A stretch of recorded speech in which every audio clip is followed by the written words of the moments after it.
Your competitors aren't winning because they have better people or bigger budgets. They're winning because their teams are built on a simple, often overlooked, high-performance habit. Most teams obsess over tactics, but then ignore this one simple principle that multiplies the performance and the results of your team. And in this video, I'm going to break it down exactly what it is and how you can implement it so that you no longer feel like you are falling behind. So in the world of high performers, I think we all know this concept of getting 1% better every single day. Stacked over time, stacked day over day over day, creates something called the compound effect, where all of those marginal gains stack up to create huge upward growth and ultimately achieve highest levels of performance. And people talk about this all the time when it comes to things like personal fitness and personal performance habits. And what I never hear talked about is how to apply this exact same principle to your team. What would happen if we were to take that same compound effect, that 1% improvement, and instead of just directing it to ourselves as the founder, we actually built it into our company so that our team got 1% better every single day? If you were to stack that compounding improvement over time, especially compared against other businesses and other teams where their team is staying stagnant, but your team starts to go like this, the further out you go between these two growth curves, the wider that gap becomes. And this is why those companies that seem to have the highest performing teams consistently pull ahead of their competitors, is that they are investing into getting 1% better every day, and over time that stacks into an absolutely unfair and unbeatable advantage. So how do we do this? How do we make a 1% improvement a habit? And how do we build that habit into the day-to-day execution of our team? Before we dive into exactly what this habit is and how to implement it, I want to bring this back to dollars and cents, because when you hear the habit, it's going to sound so stupidly simple. You're not going to want to do it because it seems too simple that it almost doesn't seem worth it. So let's break down exactly why it is. High performance teams, those top of the top teams, over time, on average, produce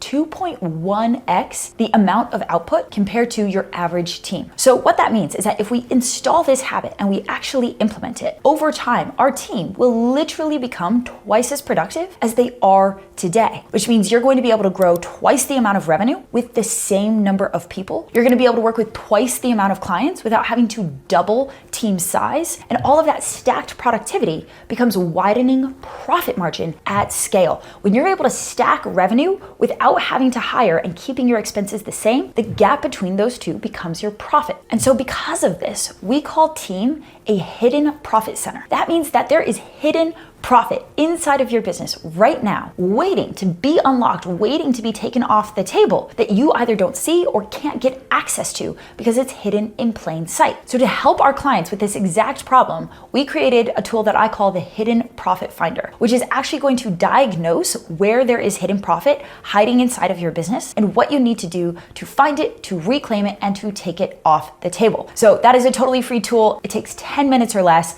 and you can grab that at the link below in the description. That is my free gift, because while today we're going to dig into how to reclaim that hidden profit within your team, the truth is that there are actually 6 total hidden profit centers hiding in plain sight inside of your business, and I want you to find every single one and take that profit off the table. So now that we understand the dollars and cents behind why this habit and why this tool is so effective, let's dive into it. This habit is often referred to as a retrospective. What is a retrospective? Think of like a top performing sports team. And after a big game, whether they won it or lost it, the entire team will sit down and they will watch the replay of the game, right? Why do they do this? They do this to look at their past performance and then pick it apart, analyze what went well, what could have gone better, how are we going to learn from this, how are we going to improve from this. That same concept is exactly what a retrospective is, except in the world of business, we are always playing the game. And when we run really big plays, when there's a big project or a big client, those are our opportunities to pause, take time out of our day to sit down and watch the replay. So what does this actually look like tactically inside of your business? A retrospective is a conversation where you ask 3 questions. What went well, right? We want to actually look at what went well so that we can understand where our wins are coming from, and we can double and triple down on those winning habits. What could have gone better? This is where we pick apart room for improvement. This is where we understand our gaps, our weaknesses. If there's a huge mistake that gets made, a giant client fire or a big dropped ball or a system that broke down, this is our opportunity to pause, run a retrospective, and say, what could have gone better? Why did that happen? Where did it break? Let's pick it apart and understand it, not for the purpose of finding who to blame, but for the purpose of learning and growing from every single mistake and failure that we as a team will inevitably make together. So what went well? What could have gone better? And then the third and most important question, what will we do differently next time? How are we going to take our wins and do more of that? How are we going to take our failures and learn from them, adjust our behavior, iterate, and try again? So that's the retrospective. Super simple. Let's talk about why this is so fundamentally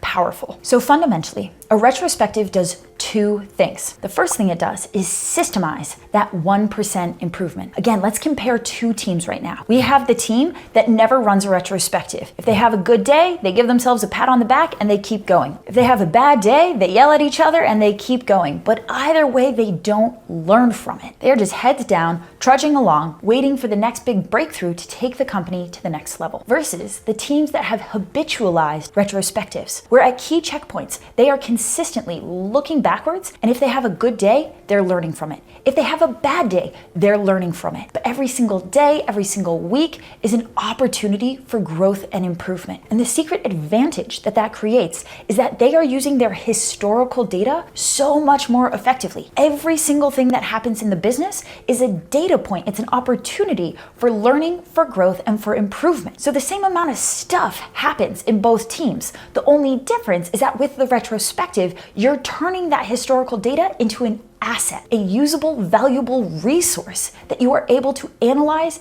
and pick apart in order to grow and improve faster. So that's the first thing that retrospectives create. The second thing, and this one's a little bit more subtle, is that retrospectives reframe failure. So in team A, the team that doesn't do retrospectives, if they have a bad day, their immediate response is, who messed this up? Who do I blame? Whose head do I chop? And then let's keep going. Versus with a retrospective, when we ask what could have gone better, we are asking that as a team. We are saying, hey, we as a team missed the play. How does everyone on this team contribute to that or have responsibility within that so that everyone is able to understand what happened, how did each individual contribute to it, and how can we collectively take ownership for that loss and collectively grow and level up from it. And so in that environment, what you create is something called psychological safety. It becomes safe to fail. And that is so important because when your team feels safe to fail, safe to make mistakes, they know their head isn't going to be chopped off, but instead, as a team, we are going to grow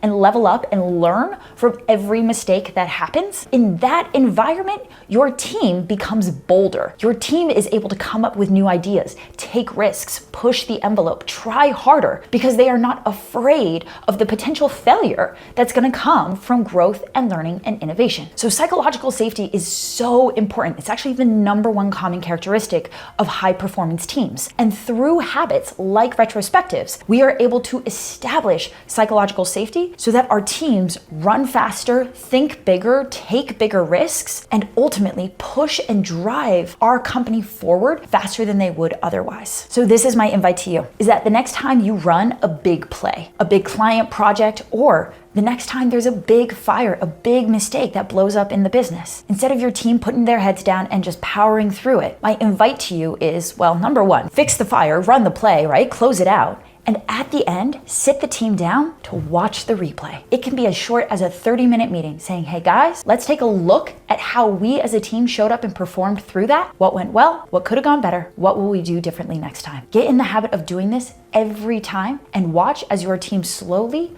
lets the compound effect work in favor of you, your business growth, and your profit. Okay, so now we understand how to build a high performance team. The next challenge is how do we scale that team potential without accidentally falling into the trap of micromanagement? I have put together a video that shows you exactly how to do that. You can go check it out. It should pop up on the screen right now. Click that, and I will see you in the next one.